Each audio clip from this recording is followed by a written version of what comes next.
بسم الله الرحمن الرحيم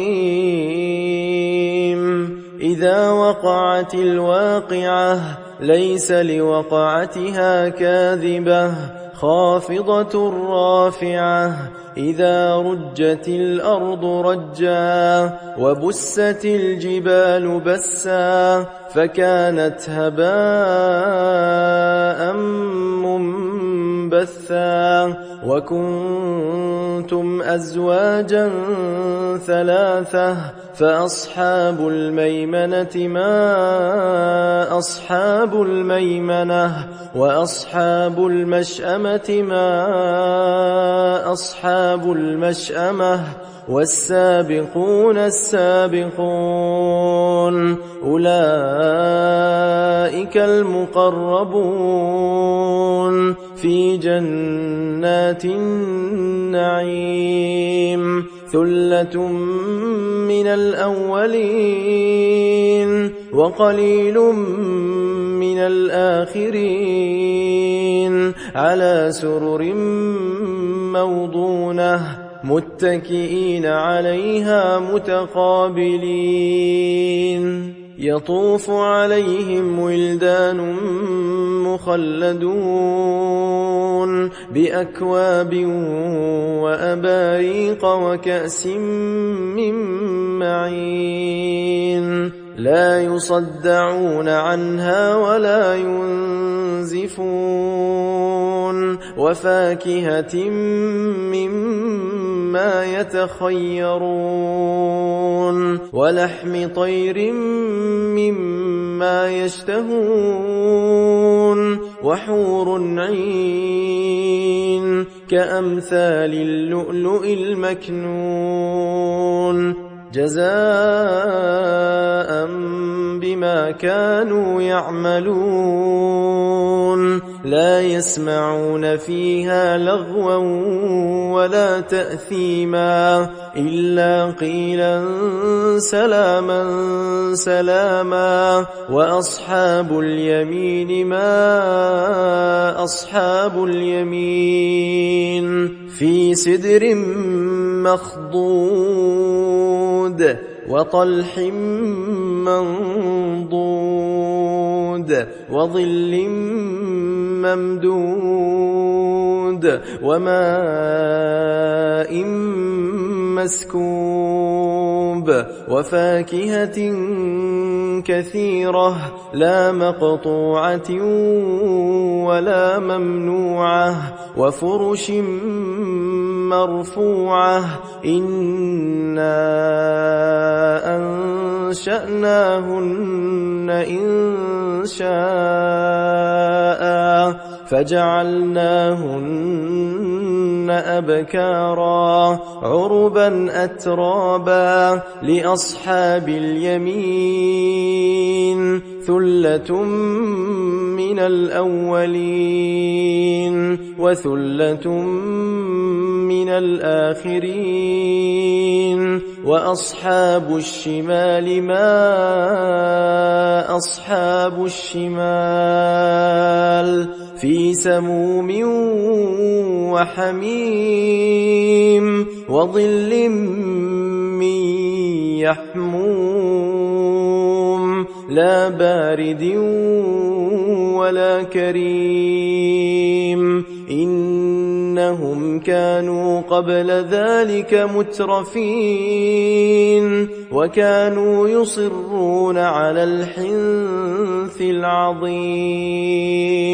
وكانوا يقولون أئذا متنا وكنا ترابا وعظاما أئنا لمبعوثون أو آباؤنا الأولون قل إن الأولين والآخرين لمجموعون إلى ميقات يوم معلوم ثم إنكم أيها الضالون المكذبون لآكلون من شجر من زقوم فمالئون منها البطون فشاربون عليه من الحميم فشاربون شرب الهيم هذا نزلهم يوم الدين نحن خلقناكم فلولا تصدقون أفرأيتم ما تمنون أأنتم تخلقونه أم نحن الخالقون نحن قدرنا بينكم الموت وما نحن بمسبوقين على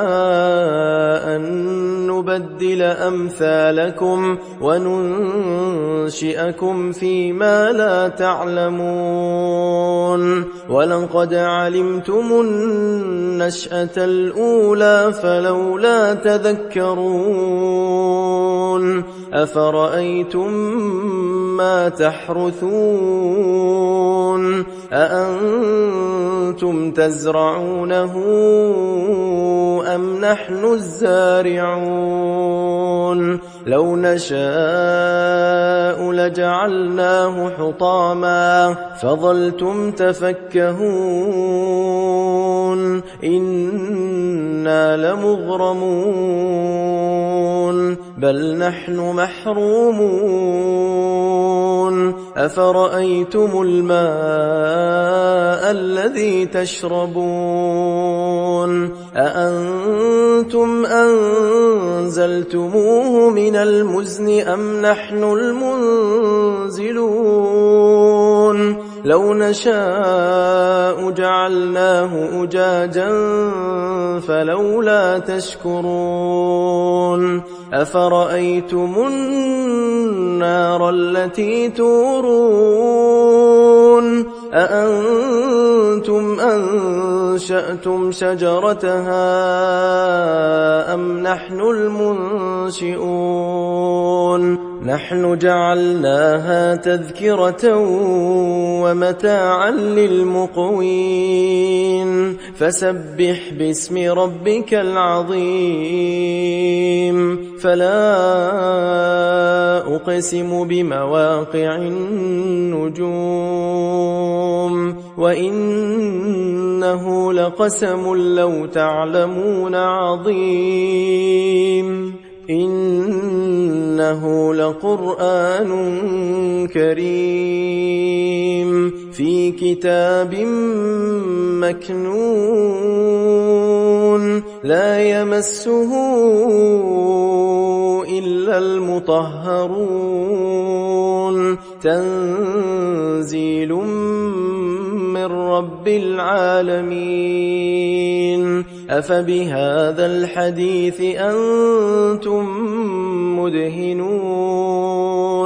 وتجعلون رزقكم أنكم تكذبون فلولا إذا بلغت الحلقوم وأنتم حينئذ تنظرون ونحن أقرب إليه منكم ولكن لا تبصرون فلولا إن كنتم غير مدينين ترجعونها إن كنتم صادقين فأما إن كان من المقربين فروح وريحان وجنة نعيم وأما إن كان من أصحاب اليمين فسلام لك من أصحاب اليمين وأما إن كان من المكذبين الضالين فنزل من حميم وتصلية جحيم إن هذا لهو حق اليقين فسبح باسم ربك العظيم